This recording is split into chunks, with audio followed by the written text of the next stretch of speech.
Hello friends, welcome back to our channel Ambition Classes. Today we are going to learn or see the exercise of chapter number 9 of class 6. So without wasting time, let's come on start to our chapter. So here question number first is identify type of motion. म्हणजे आपल्याला इथे मोशनचे types identify करायचे. त्याच्यामध्ये पहिला आहे moment of the earth around the sun, circular and periodic motion.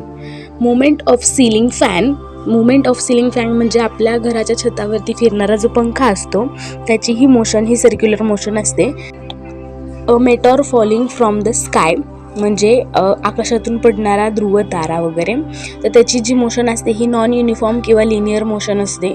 D आहे rocket launch from a ground म्हणजे ग्राउंडवरून जेव्हा रॉकेट लॉन्च केलं जातं तेव्हा त्याची मोशन ही नॉन युनिफॉर्म आणि लिनियर मोशन असते. E a fish swimming in water म्हणजे जो मासा आहे तो पाण्यामध्ये जेव्हा पोहतो तेव्हा त्याची मोशन ही रँडम मोशन असते.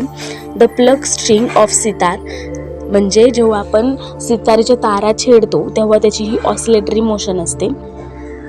क्वेश्चन 2 आहे फिल इन द ब्लँक्स. त्याच्यामधला फर्स्ट आहे if a ball is release from the terrace of a building it comes down in dash dash motion. On the other hand it reaches the ground in dash dash motion if it is throne with force away from the terrace in a direction parallel to the terrace. तर याच्यामधले first answer आहे non uniform linear आणि second आहे non linear. The motion of aeroplane on the runway before take off is dash dash म्हणजे याचा answer आहे non uniform linear motion. See the kite looking for its prey flies with dash dash motion in the sky तर याचा answer आहे random motion, कारण स्कायमध्ये kite ही कोणत्याही प्रकारे फिरते त्यामुळे ही रँडम मोशन आहे. Children sitting in rotating giant wheel have dash dash motion while those sitting in merry go round have a dash dash motion म्हणजे मुलं जेव्हा जायंट व्हीलमध्ये बसतात तेव्हा त्याची नॉन युनिफॉर्म सर्क्युलर मोशन असते आणि जेव्हा ते मेरी गो राऊंडमध्ये बसतात तेव्हा त्याची युनिफॉर्म सर्क्युलर मोशन असते. बघा क्वेश्चन नंबर 3 आहे हाऊ आर वी डिफरंट म्हणजे ते डिफरंट कसे काय आहेत म्हणजे थोडक्यात आपल्याला त्याचा डिफरन्स लिहायचा आहे. पहिला आहे ऑसिलेटरी मोशन. ऑसिलेटरी मोशनमध्ये आता इथे मला जागा पुरत नाही आहे म्हणून मी ऑसिलेटरी मोशनचा वरती डिफरन्स देते आणि लिनियर मोशनचा खाली देते, पण तुम्ही असं न करता दोन्ही डिफरन्स एकासमोर एक लिहा म्हणजे ते बेटर दिसेल. बघा ऑसिलेटरी मोशनमध्ये काय आहे the type of motion in which the object moves to and fro repeatedly about a mean or fix position is known as oscillatory motion. म्हणजे ऑसिलेटरी मोशन म्हणजे एखादा ऑब्जेक्ट पुढे जातो पुन्हा मागे येतो ह्या मोशनला म्हणायचं असतं oscillatory motion. For example movement of pendulum of clock आपल्या घड्याळाच्या खालचा जो पेंडुलम असतो तो वाला.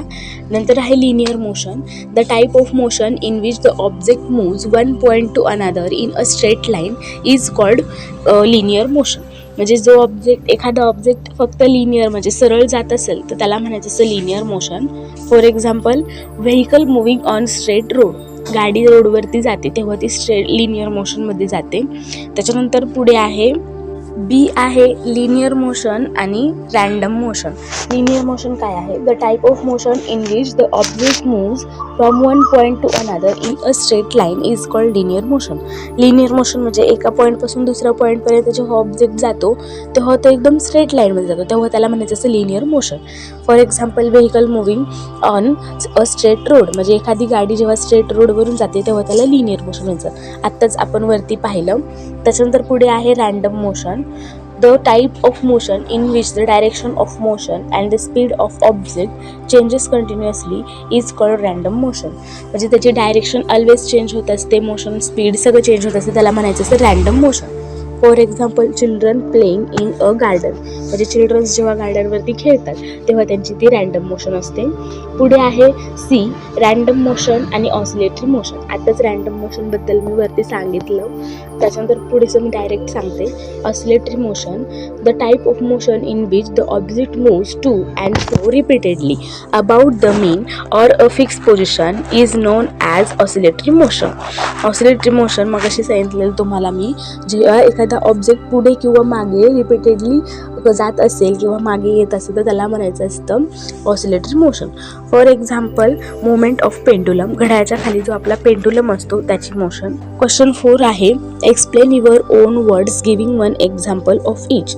त्यातलं फर्स्ट आहे लिनियर मोशन. लिनियर मोशनमध्ये काय दिलंय, an object is said to have linear motion if it moves from one point to another in a straight line. म्हणजे एका पॉईंटपासून दुसऱ्या पॉईंटपर्यंत जर ऑब्जेक्ट जात असेल तोही एकदम स्ट्रेट लाईनमध्ये, तेव्हा त्याला म्हणायचं असतं linear motion. For example the motion of moving car on straight road. एखादी कार रोडवरती जाते तेव्हा त्याला लिनियर मोशन म्हटलं जातं. सेकंड आहे oscillatory motion, the type of motion in which object moves to and fro repeatedly about a mean or a fixed position is known as oscillatory motion. जेव्हा एखादा ऑब्जेक्ट पुढे किंवा मागे रिपीटेडली जात असेल तर त्याला म्हणायचं असतं oscillatory motion. For example the movement of pendulum of clock, म्हणजे घड्याळाच्या खालचा जो पेंडुलम असतो तो. नंतर आहे सर्क्युलर मोशन. हे सगळ्या मोशन मी आत्तावरती सगळ्या एक्सप्लेन केलेल्या आहेत, तरीही मी तुम्हाला रिपीट करून सांगते. सर्क्युलर मोशन म्हणजे काय आहे, an object is said to process circular motion if it moves from one point to another in such way that its distance from a fixed point always remains constant. For example, the movement of blade of fan. D आहे random motion, the type of motion in which the direction of a motion and the speed of an object changes continuously is called random motion. म्हणजे जेव्हा ऑब्जेक्टची direction आणि speed सगळं change होतं तेव्हा त्याला म्हणायचं असतं random motion. For example children playing in garden, मुलं जेव्हा गार्डनमध्ये खेळतात. पुढे आहे periodic motion, an object is said to process periodic motion if it moves in a such way that it repeats its motion after a certain interval of time. काही ठराविक काळानंतर जेव्हा चेंज होणारी जी मोशन असते तेव्हा त्याला म्हणायचं असतं periodic motion. For example the motion of swing, म्हणजे जेव्हा आपण झोका खेळतो गार्डनमध्ये त्याची जी मोशन असते ती पिरियडिक मोशन असते, कारण आफ्टर सेम इंटरवल ती मोशन रिपीट होत असते. क्वेश्चन नंबर 5 आहे answer the following question in your on word. त्यातला ए आहे which type of motion are seen in bird flying in the sky. जेव्हा आकाशामध्ये पक्षी उडतात तेव्हा आपल्याला त्यांच्यामध्ये कोणत्या प्रकारची मोशन दिसत असते. Birds flying in the sky have random motion as there direction of motion and speed continuously change. जे आकाशामध्ये उडणारे पक्षी असतात त्यांचीही रॅन्डम मोशन असते, कारण ते डायरेक्शन सारखी चेंज करत असतात आणि स्पीड पण त्यांची कमी किंवा जास्त होत असते. B. Write in detail about your experience of various type of motion while riding a bicycle on road.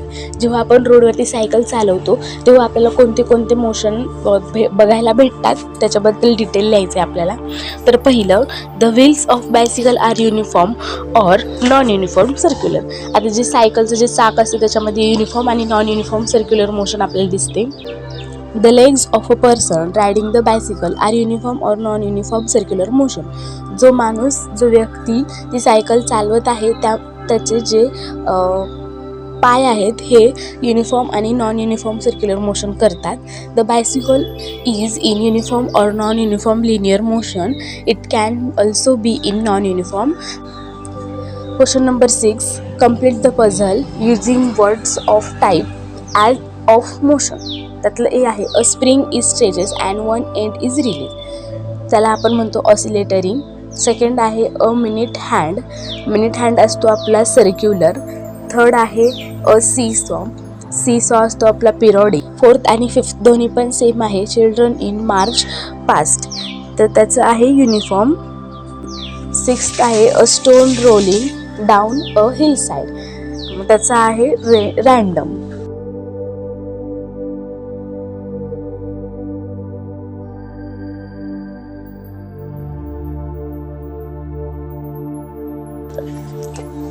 अशा प्रकारे आपला एक्सरसाइज इथे संपलेला आहे. आय होप तुम्हाला हा एक्सरसाइज चांगल्या प्रकारे समजला असेल. जर तुम्हाला हा व्हिडिओ आवडला असेल तर लाईक करायला विसरू नका, चॅनलला सबस्क्राईब करायला विसरू नका. अशाच नॉलेजेबल व्हिडिओजसाठी लगेच आपल्या चॅनलला सबस्क्राईब करा.